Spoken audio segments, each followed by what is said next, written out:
اے یزیدیوں، میری دشمنی تمہارے ساتھ، تمہاری دشمنی میرے ساتھ ہے، تم میرے خون کے پیاسے ہو۔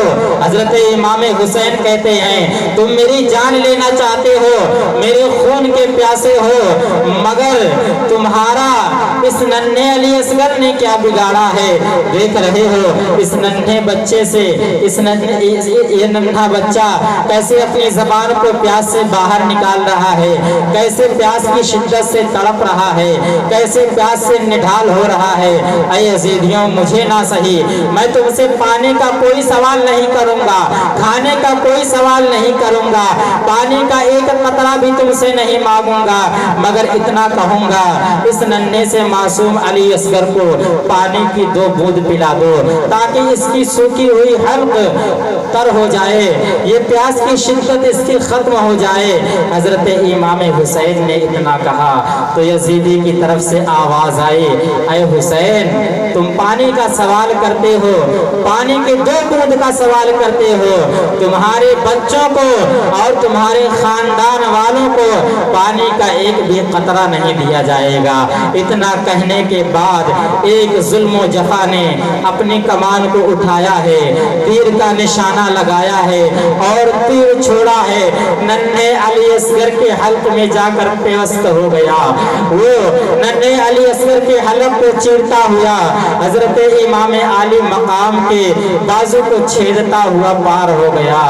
حضرت امام حسین نے کہا، اے یزیدیوں، لعنت ہو تم پر، اللہ کی لعنت ہو کہ اس ننھے سے معصوم علی اصغر نے تمہارا پہ کیا بگاڑا تھا، اس نے تمہارا کیا گناہ کیا تھا، اس نے تمہیں کون سا ظلم و ستم تم پہ کیا تھا کہ تم نے پانی کے بجائے اسے تیر دے دیا ہے۔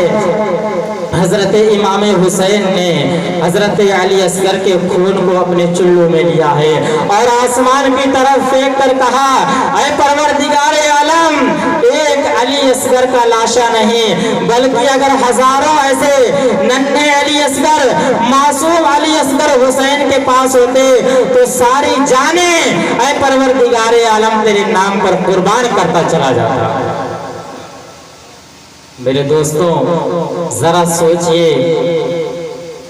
وہ باپ جس نے اتنی ساری لاشیں دیکھی ہو، جس نے اپنی گود میں ایک معصوم سے بچے کا لاشا لیا ہو، خون کا منظر دیکھا ہو، 3 دن سے بھوک اور پیاس سے تڑپ رہا ہو، اس باپ کا کیا حال ہوتا ہوگا؟ آج کے وقت میں اگر کسی باپ کے لاڈلے کو کوئی تکلیف ہو جاتی ہے تو اس کا دل تڑپ جاتا ہے، اس کا دل مچل جاتا ہے کہ ہائے میرے بچے کو کیا ہو گیا، میرے لاڈلے کو کیا ہو گیا، میرے بیٹے کو کیا ہو گیا۔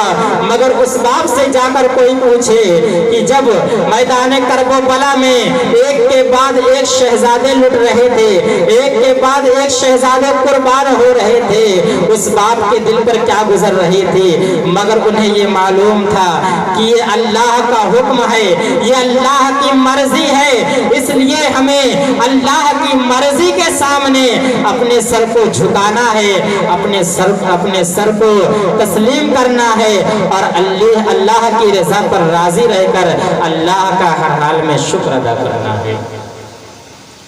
جب تمام جانیں میدان کربلا میں قربان ہو گئی، اب باری آتی ہے حضرت امام عالی مقام حضرت امام حسین رضی اللہ تعالیٰ عنہ کی۔ یہ ایسا منظر ہے کہ اس منظر کو دیکھ کر آسمان نے بھی اشک بہائے تھے، آسمان بھی کانپ گیا تھا۔ حضرت امام حسین کی جب باری آتی ہے، حضرت امام حسین اپنے حجرے میں بیٹھے ہوئے ہیں، دروازے سے آواز آتی ہے، حضرت امام حسین دیکھتے ہیں، آواز دیتے ہیں، کون؟ باہر سے آواز آتی ہے، اے ابا جان، آپ کا زین العابدین، بیمار زین العابدین۔ حضرت امام حسین زین العابدین کو اپنے حجرے میں بلاتے ہیں اور فرماتے ہیں، اے زین العابدین، اب ایک ایسا وقت آ رہا ہے، ایک ایسی گھڑی آ رہی ہے، اب میرے جانے کا وقت آ گیا ہے، اب میرے بعد इस खानदान को तुम्हें ही संभालना है। इन बीवियों को, इन औरतों को सब्र की तलकीन तुम्हें ही करनी है, सब्र का दामन तुम्हें ही पकड़ाना है। हज़रत इमाम हुसैन से हज़रत इमाम ज़ैनुल आबिदीन ने कहा, आप मैदान करबला में न जाएं बल्कि मुझे जाने दें। हज़रत इमाम हुसैन ने कहा, नहीं ऐ मेरे बेटे ज़ैनुल आबिदीन, तुझे मैदान करबला में जाने की कोई ज़रूरत नहीं है, इसलिए मेरे जाने के बाद तू मेरा जानशी बनेगा, मेरे जाने के बाद मेरी नस्ल का सिलसिला तुझसे ही चलेगा, मेरे जाने के बाद सैयदों का काफिला तुझसे ही रवा होगा, मेरे जाने के बाद सैयदी नस्ल जो है तुझसे ही चलेगी, और मेरे जाने के बाद इन बीवियों का ख्याल तुझे ही रखना है, इनका ख्याल तुझे ही रखना है, इन्हें सब्र की तलकीन तुझे ही देनी है। हज़रत इमाम हुसैन अपनी एक नौकरानी को बुलाते हैं और उससे कहते हैं, जाओ मेरा जुब्बा फला जगह रखा हुआ है और ऐसे तरीके से लेकर आना कि हज़रत ज़ैनब की नज़र ना पड़ने पाए, कोई देखने ना पाए। जब वो जाती है तो जुब्बा जब निकालने लगती है तो हज़रत ज़ैनब को पता चल जाता है। हज़रत ज़ैनब देख लेती हैं, कहती है, ये कहाँ ले जा रही हो? वो नौकरानी कहती है, आका इमाम हुसैन ने मांगा है। और जब इतना सुनती हैं, हज़रत ज़ैनब फरमाती हैं, लाओ ये जुब्बा मुझे दो। हज़रत ज़ैनब खुद अपने हाथों से वो जुब्बा लेकर आती हैं और इमाम हुसैन जब ज़ैनब को देखते हैं, कहते हैं, बहन ज़ैनब तुझे कैसे मालूम कि मैंने जुब्बा मंगवाया है? तो हज़रत ज़ैनब कहती हैं, मैंने उस नौकरानी को ये जुब्बा लाते हुए देख लिया था। हज़रत इमाम हुसैन ने फरमाया, हाँ ऐ मेरी बहन, अम्मी जब इस दुनिया से जा रही थी, अम्मी के विसाल के वक्त अम्मी जान ने मुझसे कहा था कि ऐ हुसैन, जब भी तुम्हारे ऊपर कोई मुसीबत आए, तुम्हारे पास कोई मुसीबत आए तो तुम इस जुब्बे को पहन लेना। हज़रत ज़ैनब कहती हैं, मेरे भाई, ऐ मेरे दिल के टुकड़े, अम्मी ने मुझसे भी कहा था कि ऐ ज़ैनब, मेरे जाने के बाद इतना ख्याल रखना, इस बात को याद रखना कि जब भी मेरे हुसैन पर कोई मुसीबत आए तो इस जुब्बे को खुद अपने हाथों से इमाम हुसैन को ले जाकर पहना देना। हज़रत इमाम हुसैन और हज़रत ज़ैनब आपस में बातें कर रहे हैं, एक दूसरे को तसल्ली दे रहे हैं। हज़रत इमाम हुसैन ने कहा, ऐ ज़ैनब, मेरे जाने का वक्त आ गया है, मेरी आखिरी रात है, आखिरी वक्त आ गया है, अब इसके बाद मेरे जाने के बाद इमाम ज़ैनुल आबिदीन तुम्हारे साथ होंगे, इमाम ज़ैनुल आबिदीन तुम्हारे साथ रहेंगे, तुम उनका ख्याल रखना, वो तुम्हारा ख्याल रखेंगे। हज़रत इमाम हुसैन एक दूल्हे की तरह तैयार होते हैं, मैदान करबला में जाने के लिए, शहादत का जाम नोश करने के लिए एक दूल्हे की तरह इमाम हुसैन तैयार हो रहे हैं। हज़रत इमाम हुसैन अपने सर पर आका अलैहिस्सलाम का इमामा बांधते हैं और हज़रत हसन का जुब्बा पहनते हैं और हज़रत अली रदी अल्लाह ताला अन्हु की तलवार लेते हैं। हज़रत जाफ़र तैयार के तबर्रुकात अपने साथ रखते हैं। हज़रत इमाम हुसैन अपने उस घोड़े पर जाकर जब सवार होते हैं, वो घोड़ा एक ऐसी सवारी जानवर होते हुए भी हज़रत इमाम हुसैन के साथ रहने वाला वो जानवर एक घोड़े की नस्ल का, जिसने इमाम हुसैन के साथ रहने की वजह से, इमाम हुसैन के प्यासे रहने की वजह से पानी का एक कतरा नहीं पिया, खाने का एक दाना नहीं खाया, वो घोड़े की नस्ल का।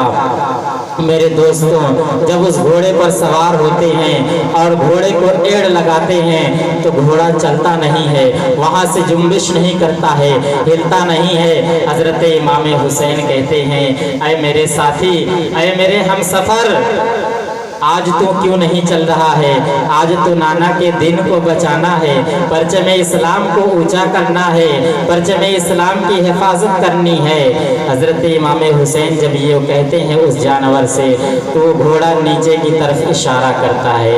हजरत इमाम हुसैन जब नीचे देखते हैं तो क्या देखते हैं? नन्ही सकीना उस घोड़े की टांग से लिपटी हुई है और जाने नहीं दे रही है।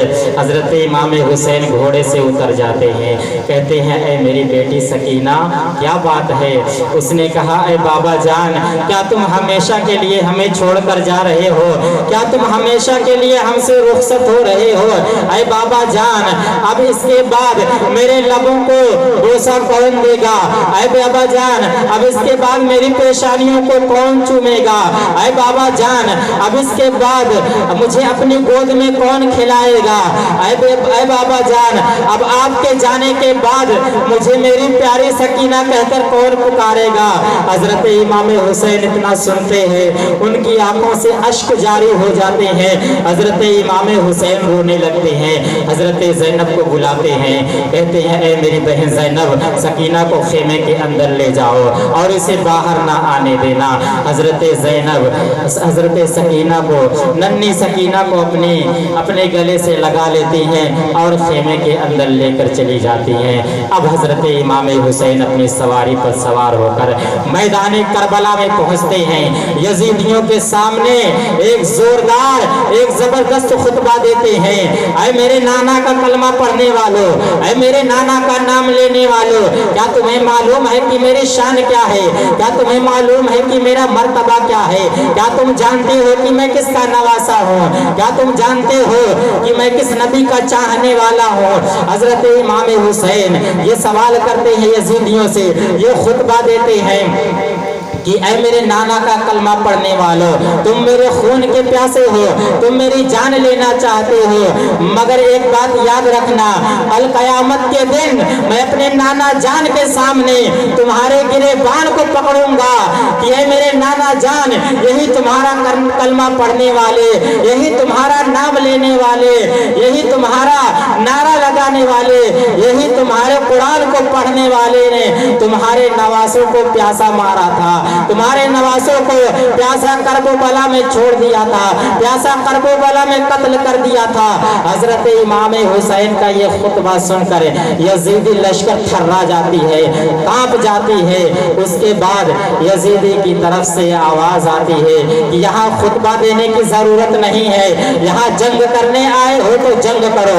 हजरत इमाम हुसैन ने कहा कि शुरुआत मैं नहीं करूंगा, शुरुआत तुम्हारी तरफ से होनी चाहिए। यजीदी की तरफ से एक सिपाही आता है, हजरत इमाम हुसैन उसे जहन्नम रशीद कर देते हैं। देखते ही देखते हजरत इमाम हुसैन 50 काफिरों को, 50 यजीदियों को हजरत इमाम हुसैन जहन्नम पहुंचा देते हैं। जब यजीदियों ने ये देखा कि एक एक करके हजरत इमाम हुसैन से कोई नहीं जीत पाएगा, हजरत इमाम हुसैन का मुकाबला कोई नहीं कर पाएगा, अब उसने हुक्म दिया कि मेरे साथियों चारों तरफ से घेर लिया जाए। हुसैन को चारों तरफ से घेर लिया गया, चारों तरफ से इमाम हुसैन पर तीरों की बौछार होने लगी, तलवारों की बौछार होने लगी। हजरत इमाम हुसैन के जिस्म में इतने जख्म हो गए कि कोई भी जिस्म का हिस्सा ऐसा नहीं बचा था जहां पर तीर ना लगे हों। हजरत इमाम हुसैन जख्म से निढाल हो गए और घोड़े से नीचे आ गिरे। हजरत इमाम हुसैन को अचानक याद आया कि आज जुमा का दिन है। हजरत इमाम हुसैन को ये बात याद आ गई कि आज जुमा का दिन है, मुसाफिर पे नमाज तो फर्ज नहीं मगर फिर भी हक अदा करना है।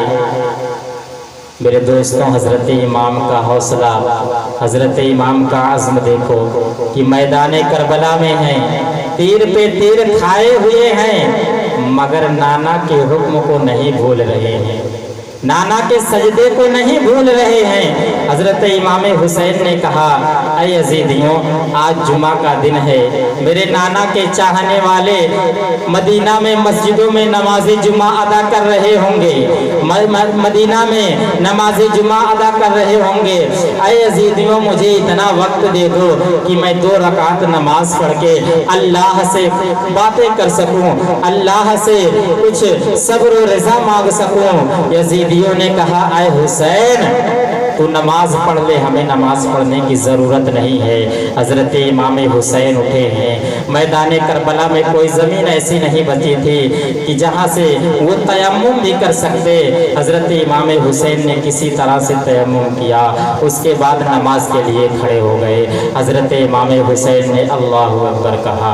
हज़रत इमाम हुसैन नमाज के लिए खड़े हैं, सूरह फातिहा पढ़ रहे हैं। इमाम हुसैन खड़े हैं, सूरह फातिहा पढ़ने के बाद और सूरत तिलावत फरमाई है। हजरत इमाम हुसैन रुकू कर रहे हैं, रुकू करने के बाद उन्होंने क़याम किया है।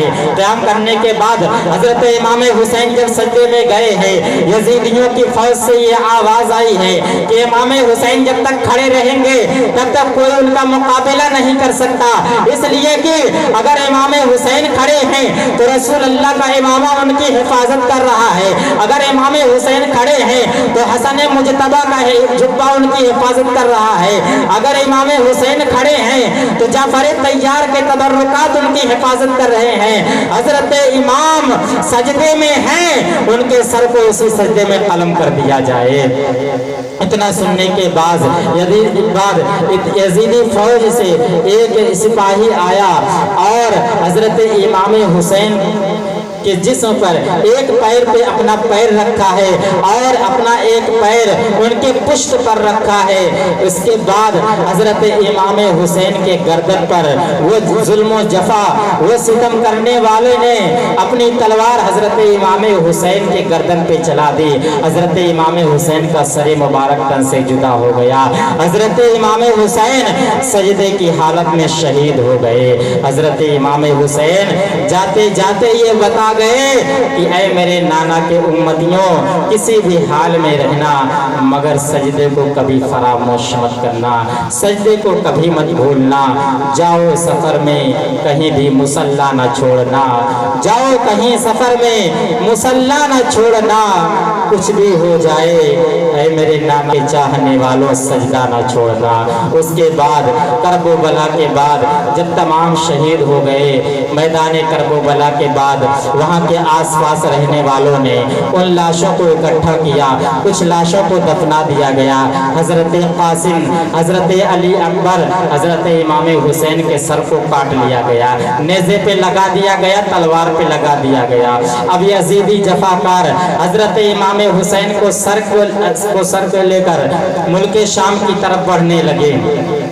मुल्क शाम की तरफ जब बढ़े हैं तो मंजिल में उन्हें कई मंजिल पे उन्हें रुकना हुआ। हजरत इमाम हुसैन के सर को जब नेज़े पे उन्होंने लगाया है तो हजरत इमाम हुसैन का सर, जब हजरत इमाम हुसैन जिंदा थे तब भी हजरत इमाम हुसैन का सर ऊंचा था, और जब हजरत इमाम हुसैन शहीद हो गए तब भी तलवार के नेज़े पे हजरत इमाम हुसैन का सर ऊंचा है।